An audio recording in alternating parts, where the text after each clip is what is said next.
여러분 안녕하십니까? 뉴스투데이 제주입니다. 동물 테마파크 조성 사업에 반대하는 선을 1위 주민들이 임시총회를 열어 주민 동의도 없이 사업자 측과 상생협약을 체결한 마을 이장을 해임하기로 결정했습니다. 사업에 찬성하는 주민들은 총회 자체가 무효라며 강하게 반발하고 있습니다. 김항섭 기자의 보도입니다. 마을회관 입구에 줄을 선 주민들이 참석자 명부에 서명을 한 뒤 하나둘 안으로 들어옵니다. 내부는 금세 주민들로 가득 차 발 디딜 틈이 없을 정도. 동물 테마파크 사업에 반대하는 주민들이 주민 동의도 얻지 않고 사업자 측과 상생협약을 맺은 이장을 해임하자며 마을 총회를 연 겁니다. 이장 해임안은 주민 129명이 투표에 참여해 찬성 125표, 반대 3표, 무효 1표로 가결됐습니다. 3분의 2 이상 찬성으로 가결되었음을 선포합니다. 마을 발전 기금으로 7억 원을 지원받는 대신 마을회에서 사업 추진을 돕는다는 내용의 상생협약서도 무효로 의결했습니다. 반대의 의지가 만연해 있는 그 사실을 분명히 하고 이 사업은 꼭 철회됐으면 좋겠습니다. 바로 이장 선거를 해야 되지 않을까 하는 생각입니다. 하지만 찬성 주민들은 총회 자체가 무효라며 반발하고 있습니다. 총회 공고가 닷새 전부터 이루어지지 않았고 총회 소집권자인 이장의 허가도 받지 않아 마을 향약을 어겼다며 총회에도 불참했습니다. 지금 상황에서 이거 한마디로 그 반대 입장에 한 사람들 우르르 몰고 와서 통과시키는 것밖에 안 되는 입장이기 때문에 정말 마을 향약에 위배된 거라고 생각합니다.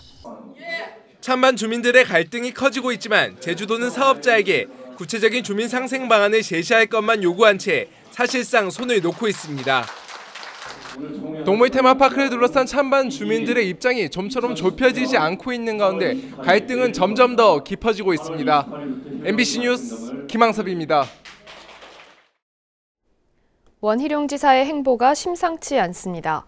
지역 현안은 뒤로 한 채 다른 지방에서 열리는 정치 행사에 참석하거나 예능 프로그램에 출연하더니 최근에는 보수 언론과의 인터뷰에서 보수 통합에 힘을 보태겠다고 공식 선언까지 했습니다.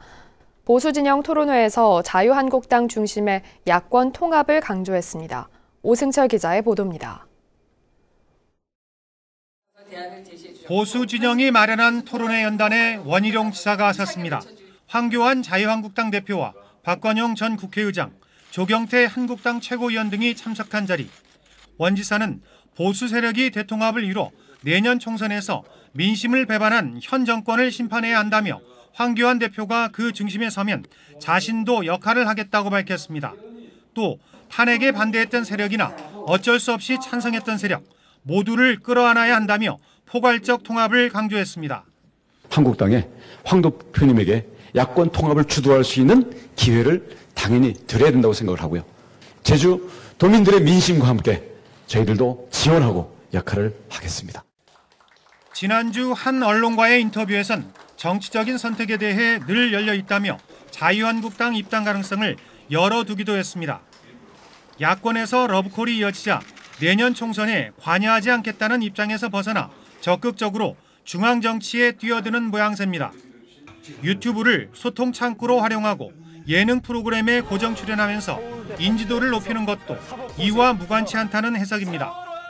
문제는 제2공항이나 쓰레기 처리, 영리병원 등 산적한 지역 현안이나 도민들은 뒷전일 수밖에 없다는 겁니다. 지난주 쓰레기 대란을 앞두고 봉계동 주민들이 도지사 면담을 요구했지만 서울 행사를 이유로 미룬 게 대표적입니다. 지금 이제 제주 지역 현안 문제가 좀 만만치 않죠. 그런 것들을 감안하게 본다면 지금 원희룡 지사님의 행보에 대해서 우려를 표시하지 않을 수가 없습니다. 중앙정치 무대에 대한 관심들이 결국은 도정 현안에 대해서 문제에 대해서 소리하는 것 아니냐. 도민만 바라보겠다고 약속한 게 불과 1년 전입니다. 지역 현안을 해결하기 위한 기반 확보 차원인지 아니면 큰 정치에 도전하겠다는 자신의 꿈을 위한 것인지 원 지사의 정치 행보를 지켜볼 일입니다. MBC 뉴스 오승철입니다. 2년 넘게 중단됐던 제주 헬스케어타운 공사가 이르면 다음 달에 재개됩니다. JDC에 따르면 녹지그룹은 포스코와 한화건설 등 3개 시공사에 밀린 공사비 680억 원을 이달 말까지 지급하고 국내 금융기관과 협의 중인 1,700억 원 규모의 프로젝트 파이낸싱이 성사되면 공사를 다시 시작할 계획이라고 밝혔습니다. 녹지그룹은 헬스케어타운 2단계 사업으로 숙박시설과 의료 관련 시설을 짓다가 공사비 문제로 2017년 6월 공사를 중단했습니다. 제주도교육청이 성희롱이 제기된 모 초등학교 교장에 대해 사실로 인정된다며 경징계 처분을 결정했습니다. 하지만 사직 처리되면서 사실상 어떤 불이익도 받지 않게 됐습니다. 박주연 기자가 보도합니다. 제주 시내 모 초등학교. 이 학교 교장 A씨는 지난해 7월부터 교직원 B씨에게 치근덕대기 시작했습니다. 식사 자리에서 함께 유럽 여행을 가자고 제안하고 새벽 시간에 부적절한 문자를 보내거나 구두 보고를 요구하는 일이 잦아졌습니다. 지난달 도교육청 성고충 심사위원회에 이 같은 민원이 접수되자 바로 조사에 돌입한 도교육청은 성희롱한 사실이 인정된다며 감봉에 해당하는 경징계 처분을 결정했습니다. 신체적 접촉 등은 없어 경징계로 충분하다는 겁니다. 성희롱이지만 사안을 판단해 봤을 때 성희롱이 이루어진 전망이나 이런 걸 쭉 봤을 때 그리고 성추행사, 다른 성추행사 문제를 봤을 때 그 감봉 정도가 적당한 것 같아서. 해당 교장은 지난달 말 문제가 불거지자 사직서를 이미 제출한 상황. 경징계로 결정되자 도교육청이 사직서를 수리하면서 A씨는 퇴직수당과 퇴직연금을 정상적으로 지급받을 수 있게 됐습니다. 최근 광주시 교육청과 광주시청이 언어적 성희롱만으로도 해당 공무원에게 중징계를 내린 것과는 대조적입니다. 그 관리자 입장이기 때문에 좀 더 중징계가 나가는 게 맞다고 보고요. 그래서 좀 그 교직 사회에 그 관리자들의 경각심을 좀 일으키는 필요도 있었다고 봅니다. 그 점 좀 아쉬운 점이 있습니다. 해당 교장의 남은 임기는 약 2년. 평교원의 경우 경징계라도 승진이나 퇴직금에 불이익이 따르지만 정년 퇴임이 얼마 남지 않은 교장이나 교감 등에게는 징계로 인한 불이익이 상대적으로 미미해 보다 강화된 징계 규정이 필요하다는 지적이 설득력을 얻고 있습니다. MBC 뉴스 박주연입니다.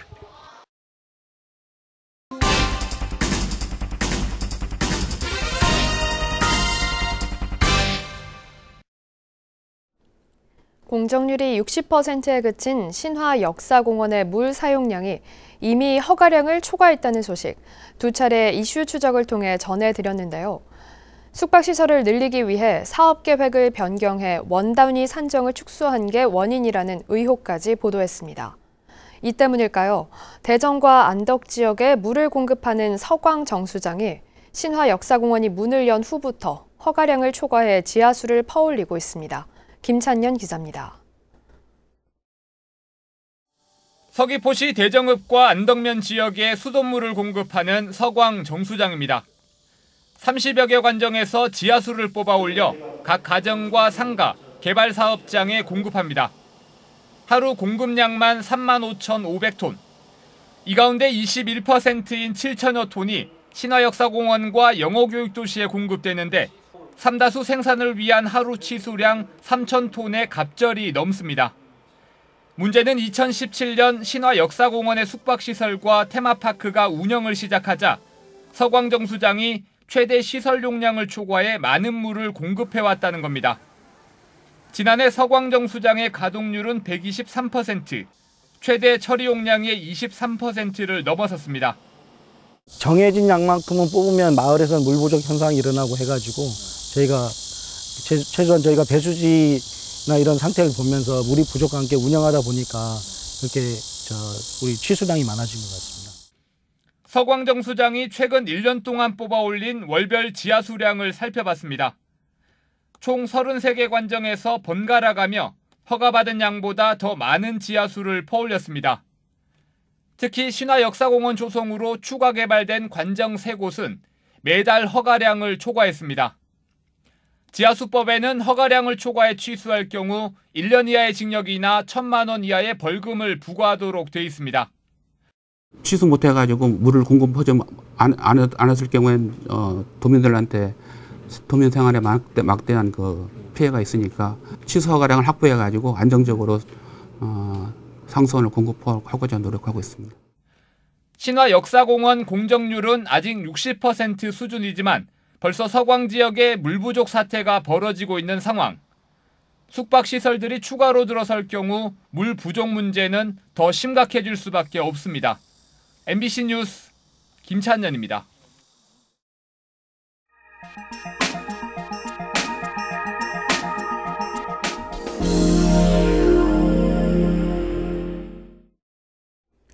한 해 100억 개비 담배를 생산했던 청주 옛 연초 제조창이 도시재생을 통해 문화제조창으로 재탄생했습니다.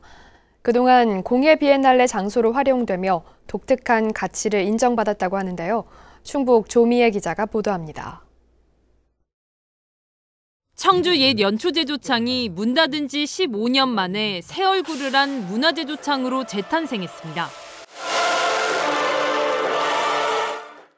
이곳에서 청주 공예 비엔날레가 개최되고 한국공예관도 확장이 이전돼 전시관, 아트숍, 수장고 등을 갖추면서 주변 시설과 더불어 명실상부한 문화 랜드마크로 떠올랐습니다.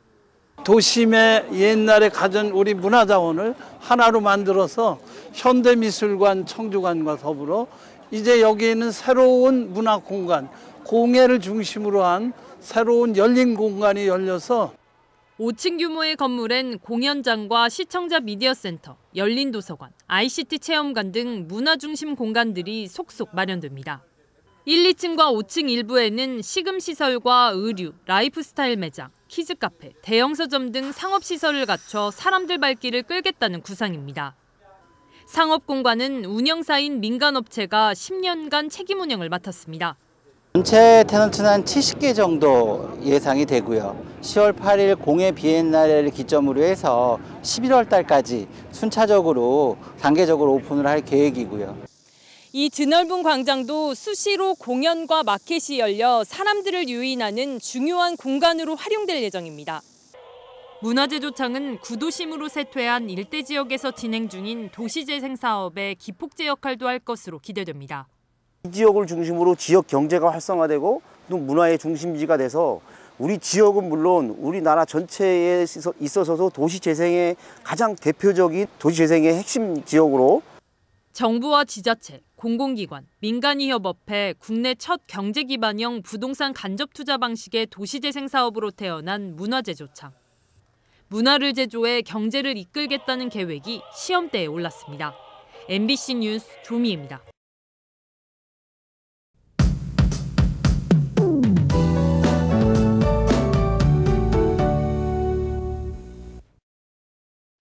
오늘도 어제에 이어 많은 비가 예보되어 있습니다. 예상되는 강수량은 내일 오전까지 50에서 100mm고요. 많은 곳은 150mm 이상 내리는 곳도 있겠습니다. 제주시와 고산 지역은 일시적으로 소강 상태에 접어드는 곳도 있겠지만 비구름대가 저녁부터 다시 몰려오면서 돌풍과 함께 천둥, 번개를 동반한 시간당 30mm 이상의 강하고 많은 비가 오겠고요. 추가 피해가 우려되는 만큼 비 피해 없도록 각별히 주의해 주셔야겠습니다. 오늘은 비가 내리면서 평년보다 낮은 기온 보이겠습니다. 아침 기온은 25도, 낮 최고 기온은 28도로 어제보다 낮겠고요. 내일도 한낮 기온이 26도에 머무르면서 점차 가을에 접어들겠습니다. 다음은 자세한 지역별 날씨입니다. 현재 기온 산간 지역을 제외한 대부분 지역이 25도를 보이고 있습니다. 낮 최고 기온은 북부와 남부, 동부가 28도를 보이겠고 서부는 27도로 예상됩니다. 이 시각 섬 지역의 기온은 24도 선에서 출발하고 있고요. 오늘 전 도서 지역에 비가 내리겠습니다. 오늘까지 제주도 남쪽 먼바다를 중심으로는 바람이 강하게 불겠고 물결은 2에서 3m로 높게 일겠습니다.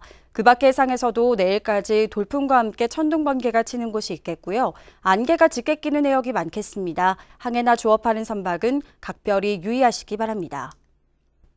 오늘 아침 제주공항은 비가 내리는 가운데 오늘 기상 여건이 좋지 못할 것으로 예상됩니다. 항공편 운항 스케줄을 다시 한 번 더 확인해 주시는 게 좋겠습니다.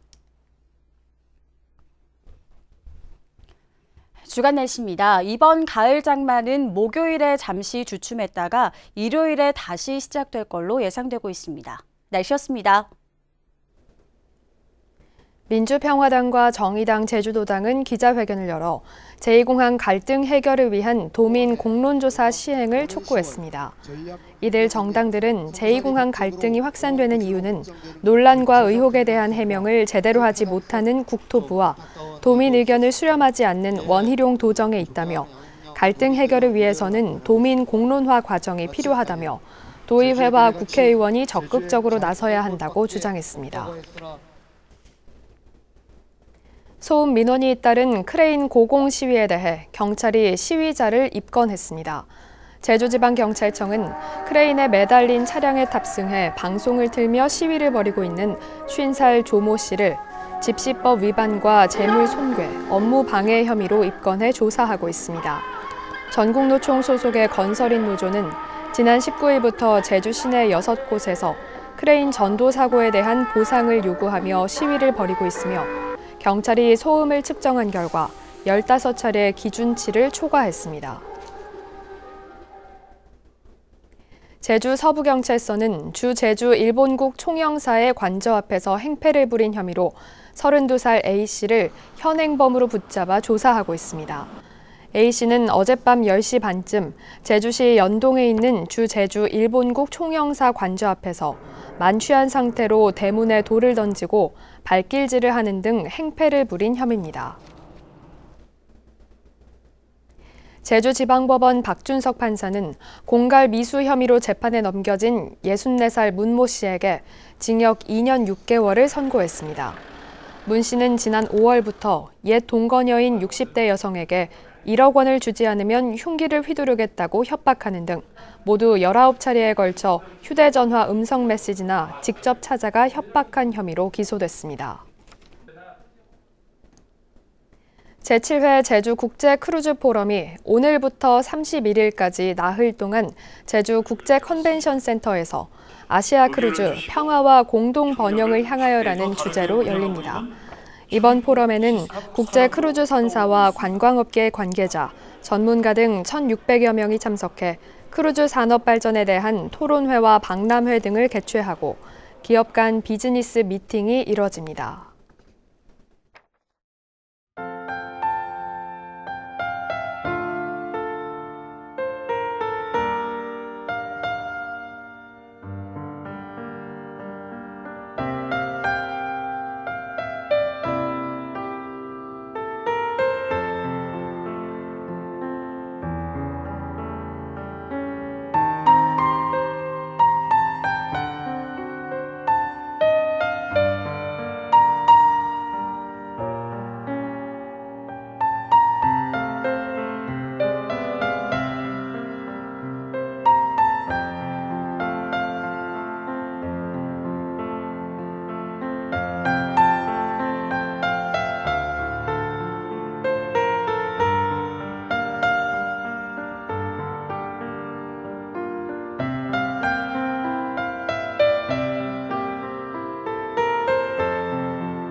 뉴스투데이 제주를 마치겠습니다. 여러분 고맙습니다.